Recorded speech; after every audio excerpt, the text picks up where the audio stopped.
But I can assure listeners and say the power na part of the design.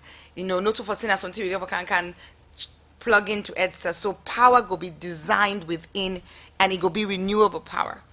It will be designed within the system. And how soon we will see the plans that come to reality? So then near all that time, right? So the first thing we get we don't do the pre-feasibility. Now we work on the feasibility, and Hastings will tell you, say, then get windows, pandem funding cycle. No for say they come say, hey, Hastings, I want this money today. No, then get a window where then go say, okay, this is the day for apply. Then this is the day where we go make the decision. Then at this is the day we go do the disbursement. So you understand. Okay. Then at the same with all the big donors. So we on expectation is that we go begin for C, because a lot of background work have to be done. Even one of the manufacturers, definitely they come in December. We hope say the second main manufacturer of the system, SEF, go come. If you know can December, go come later. But we the expect say Fritonians for begin see something with you like say with the build cable car by 2021 ending. You understand? So like 2 years from now. Okay. Because there's a lot we need for be done. But the starting point now for say we want for do this. Then for let you get partners such as C40 for say, yes, that makes sense to we back you. Then even today when I talk with the German ambassador and the GIZ for let them say, oh yes, we self could be interested. We want to get conference call with UNA. We don't get that conversation day with World Bank. We don't get that conversation with UN Habitat. In fact, with UN Habitat, they don't go so far as for even shortlist we out of 100 cities we put ideas of what they want to do. We put this one. Then we have a breakdown down to the top 40. We did among the top 40. So we move. We go get there. Okay, and now come back to you, Mr. Hastings. Earlier on, the mayor mentioned that the support you're going to give to Freetown City Council is going to be monitored. It's not like something you're just going to give and leave. So what are some of your monitoring system to make sure that whatever you're putting into the municipality of Freetown, it becomes reality? All right, I think I need to start by underscoring the fact that membership to C40 is free.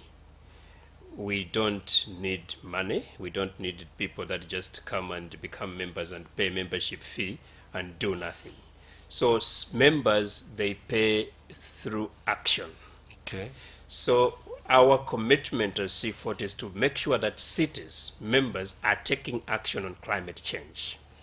So it's free but not free because they have to take action. And this action is not actually for the benefit of C40, it's actually for the benefit of these residents of Freetown. So, of course, we can say that, yeah, you need to take action.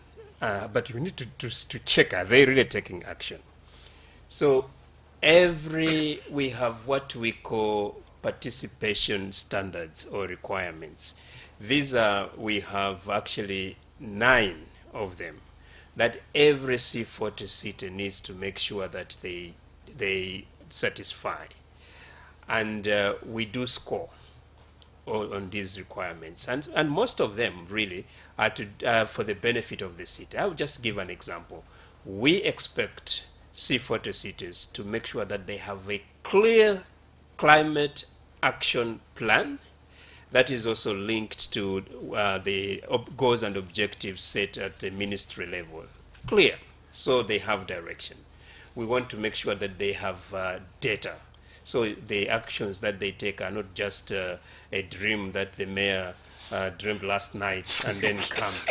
But there's data that says, okay, this is where Freetown is in terms of emissions from transport. And this is where Freetown should be. And for us to achieve this, we need to remove some cars off the road. And for us to do that, we need to give these people that are in this car an option. So we will give them a cable car. And this cable car will carry this amount of people in it. We need to have data.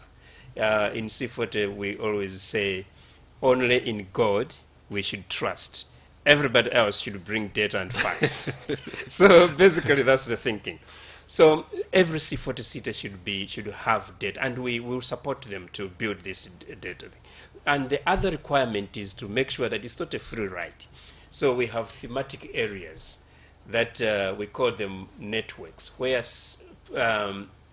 Freetown will have to engage with other cities and do action. She has mentioned some of them, like on the transport, we are looking at mass transit, we are looking at adaptation, flood control, flood management. We are also really looking at waste management. So these Freetown will have to demonstrate action. Not action that benefits C40, action that benefits the residents